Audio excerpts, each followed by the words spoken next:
It's round 6 of the AFL, so that means we better get predicting who's going to win this week. We must see how we did in round 5, though, before we get started. So let's look at it. And Thursday, it was gather round, obviously, and we started off with Crows versus Cats. Yeah, the majority went for the Crows, just like I did, but they fell to defeat by 19 points. I did a 10-point lead for Crows, and yeah, it was a decent game, to be fair, and Cats were just simply the better team. That's all I've got for you. It is a surprise because, obviously, Crows at home, normally Port Crows, they do play well at home, but yeah, they did not do enough to win this game, so I get nothing for the first game. Then my Sydney team, God, it's lacklustre at the moment. We didn't really have the attack, just like I said, losing people like Papley and things. We didn't have the attack, and we just didn't seem to have that creativity inside the 50, or just outside the 50, should I say. And Collingwood came off as winners, which is pretty disappointing, to say the least. I get absolutely nothing for me there, but Collingwood were the favourites for this one, according to you guys. Next, it was North versus Gold Coast, and Gold Coast are having an absolute flyer, aren't they? Once again, North score goals. You know, these sort of points that they rack up normally are enough to win games, but no, not today, because they faced a Gold Coast Suns team who are flying. They're in second place, I think. Only played 4, but 4 out of 4. I get 1 point for the win. By the way, annoyingly, I didn't get any close results. It's very, very annoying. Next was Carlton versus West Coast. Now, this was the perfect time for Carlton to get their first win against a West Coast team who I've already said they apparently rebuilding, but I don't know. I don't see the signs of that. They seem stale and stagnant, and this was the perfect opportunity for Carlton to get a few points on the board. I don't know how many they'll get, but yeah, 1 point for the win, and it was a fairly easy 71-point win. I would be so depressed if I was a West Coast fan right now. I really would. Okay, next was Bulldogs versus Lions, and a decent performance. I think Lions, yeah, I think actually Lions could have performed better. They did show some weaknesses. However, they did get across the line with a 21-point win. Bulldogs now, that's 2 losses in a row, I think.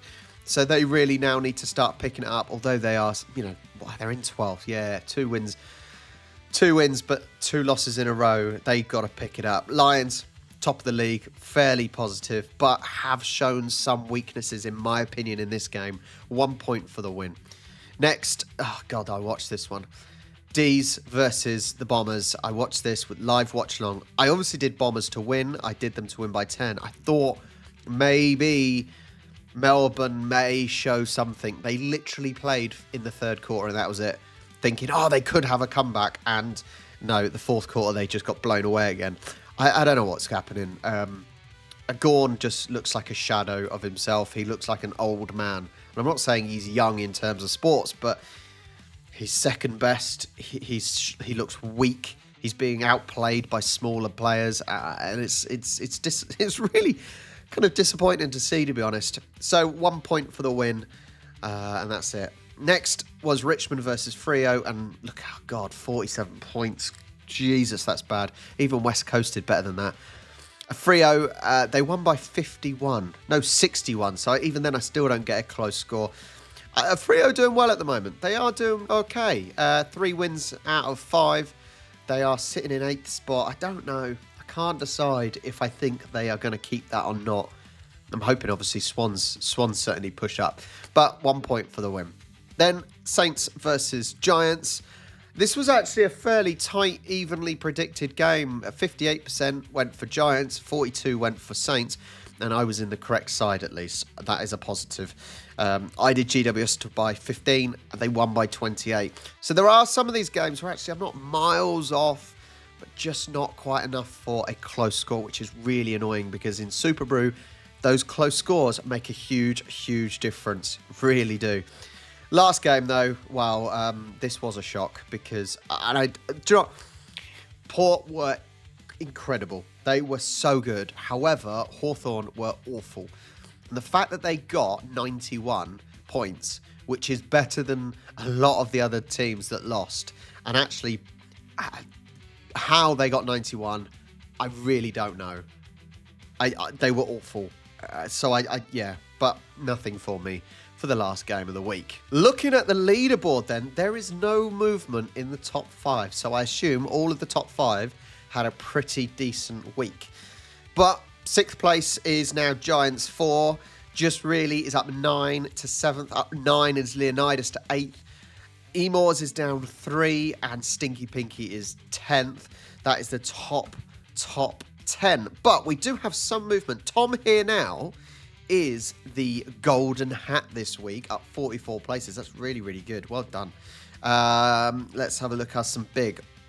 Polish Power up 28. 36 up is Smithy 611. Well done. Any other big movements? 22 is Benjamin. Up 35 is Sarah Marr. Well done. Magpie Steve is up 30. Up 29 is Go Bloods. Up 29 is Caution. Oh, Kev's down 12. Up 17 is Cat. Down 31 is Ballistic.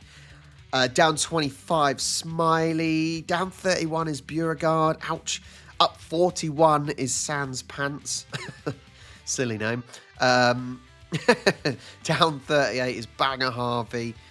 Up 26, Navy Gravy. Down 33 is Mr. Frio Fan number 1. Ouch. Up 39 is Mimi G. Any other big... Ooh, down 54 is Blue Ball. Ouch. Down 42 is Bluey. Ouch. That's not good. Down 30 is Sid Swan. Some big... Where am I? That's the question. Let's see where I am. Oh, my God. I'm up 2 places. So it could be worse. I'm getting them right. Or at least I got more right. Those close scores really, really affect you big time. The wooden spoon, though, actually goes down to Kobe, who went down 34. So let's see where everyone else has finished. That is the table. 154 people in the league. Round 6 it is then. And we start on the 17th of April, and it is at the Gabba. Brisbane versus Collingwood. This is 2 top teams this season. Brisbane, obviously, they are undefeated at the moment. And Collingwood, they are 4 out of 5. So both on really, really good form. Potentially, we can say Brisbane are that little bit more clinical. I don't know if that's going to make much difference with how well both teams are playing. Lions are normally pretty dominant at the Gabba, so that is one strong point to make. And historically, Collingwood have struggled there. Schultz and Mitchell, they are both under injury clouds at the moment for Pies, and Lions are mostly settled. Brisbane midfield, I think, probably have more depth, and forward options are firing at the moment. And it's that grand final kind of rematch adds a little bit spice to this game. I think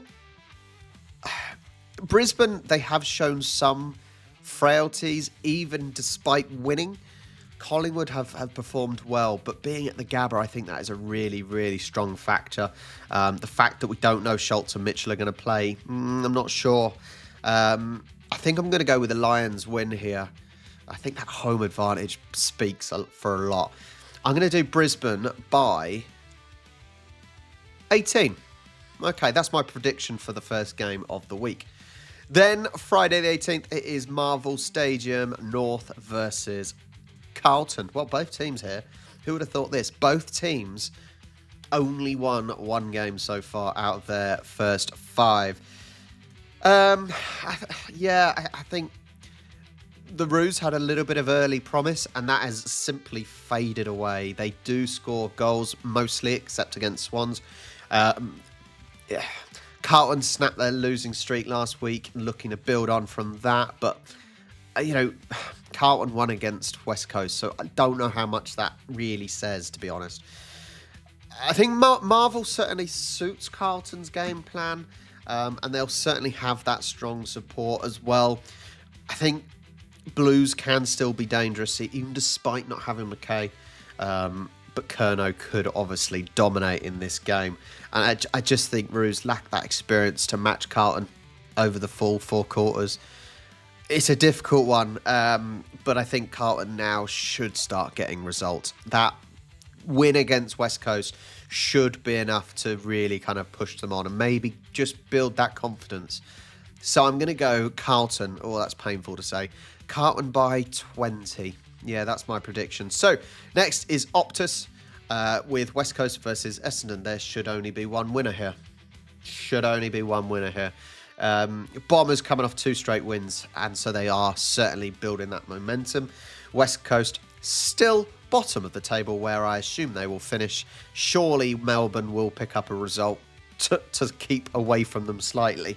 And obviously, West Coast missing big players, leaking big scores, and how is that going to change for this week? Essendon's pace and pressure should certainly overwhelm a young Eagles side. And even in Perth, I don't think that home advantage really makes any difference for them. So, I'm going to say an Essendon win, and it's 30 plus, surely, isn't it? It's 30 plus. I might even go 50. Let's go 50. This will be the week that bloody West Coast don't let that many in. Let's do that. Essendon by 50. Then Saturday the 19th at MCG, it is Melbourne versus Freo. This is an interesting one. Obviously, Freo travelling away from home. Demons, they're winless. They're struggling badly. As I said, people like Gawn, they, out-muscled. He looks old and frail, and if you don't have that strong ruck, we've seen that for Swans when we didn't have Brodie Grundy, who has, he's not been sensational, but he's certainly improved the ruck position. And when you don't have that, it's difficult. It really, really is difficult. Docker's on a roll with 3 straight wins and certainly growing confidence. And Melbourne obviously lacking that confidence, lacking that forward structure. And I don't think Jackson's absence will hurt Freo too much with the opposition they've got. I think Freo's defensive pressure and youth are certainly troubling opposition teams. So I think Freo to win this. I don't think it'll be a huge win. Now I say that, it probably will. I'm going to go Freo here by 15. Okay, next Oval. Now obviously it is Crows versus Giants. Crows, they've now 2 losses in a row, which was surprising with how well they started. And obviously losing the first game of Gather Round last week at the Oval was a shock. Giants, they're flying 4 for 1. Momentum on their side for sure. And I think Adelaide are leaking goals in recent weeks despite that early season spark. Rochelle likely to be out. GWS might regain, I'm not sure, but they might regain Cogniglio and Daniels, which is going to be a boost if they do. I think this will be a close one. I really do think this will be a close one. Giants midfield depth can certainly match Crows on ballers. Close contest, but I think it's going to be 3 losses in a row for Crows.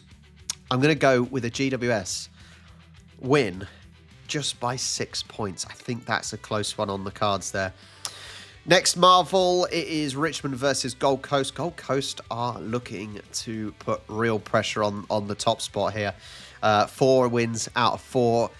And Richmond, that first win, great for them, but that is all they've shown.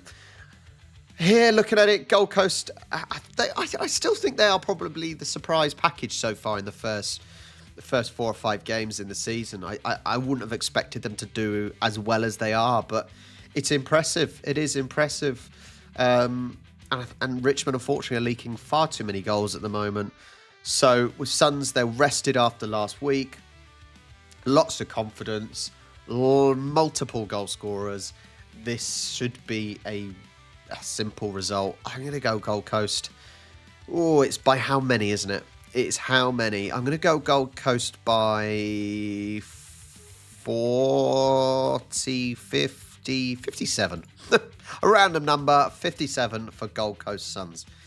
Okay, next Sunday, 20th, SCG Swans versus Port. Exactly the same form. 2 wins out of 5. Not good enough for Swans. Not good enough. We've, I don't know, just lacked that attacking prowess, I think. Port, inconsistent. You don't know what team is going to turn up, it seems. But SCG is a tough venue for interstate sides like Port. So that is obviously going to go to Sydney's favour. My team, Sydney. Port missing Marshall reduces their forward potency. However, you've obviously got very, very similar in the Sydney side. They've got a young midfield. They're covering gaps despite injury issues, granted. However, players like Papley is huge missing. Obviously, Swans are lose. I think they probably lost Amati due to him coming off last week. I would say Swans will grind out a win here. Grind out a win. And I don't think it would be huge. We haven't necessarily been winning by loads except against North. I say we haven't been winning by loads. That's only one other game. So, but here we go. Sydney here by 12. Yeah, Swans by 12. Okay, Marvel, Western Bulldogs versus Saints. Yeah, 2 losses in a row for Dogs. They will certainly be looking to try and pick up their form that they've lost. You've got Bontempelli, he returns, giving them a much-needed lift. Really big lift they should give in the middle. Saints still without Max King, and they just... the attack lacks targets, which I think they're going to struggle with. When you got Bulldogs tall forwards, they should stretch Saints, and I think it should be close, but I think under the roof, Dogs should win. Should on paper. So I'm going to go with a fairly close one. Let's do Dogs by 10. Difficult one. It could go either way, but let's see how that goes. Okay, Monday. Easter Monday. I should have said the other was Easter Sunday, but Easter Monday. It's bank holiday for a lot of people. MCG, Geelong versus Hawthorn. Now, both teams fairly good form. Hawthorn, what was that last week? They were shocking, and they still got 90-odd points, which is just incredible. Cats, they've steadily improved, and they're still prone to lapses of intensity, though. Hawks, they're missing Will Day, but they're still dangerous. This one's difficult. I think potentially they should show the speed. Hawthorn should have that little bit of extra speed, which may undo Geelong. It's a classic rivalry. I'm going to go a Hawthorn win. I think they will recover from last week's poor performance. And that's the amazing thing. They had a poor performance, but they still got 90-odd points on the board. Just crazy. Hawthorn by 5. Yeah, let's do that. So, to recap Easter weekend, we have Lions by 18, Carlton by 20, Essendon by 50, Freo by 15, Giants by 6, Suns by 57, Sydney by 12, Dogs by 10, and Hawthorn by 5. Yeah, some games that could go either way again. You can see by some of my close scores, the Geelong Hawthorn, that certainly could go either way. The Crows Giants, that could go either way. Even the Swans game could go either way. I'm not sure. We'll see how it goes, but thank you once again, everyone, for joining me and just competing in our Superbru. And everyone that's joined for the watch-alongs so far, you guys are legends. Thank you so much. I will catch you next week.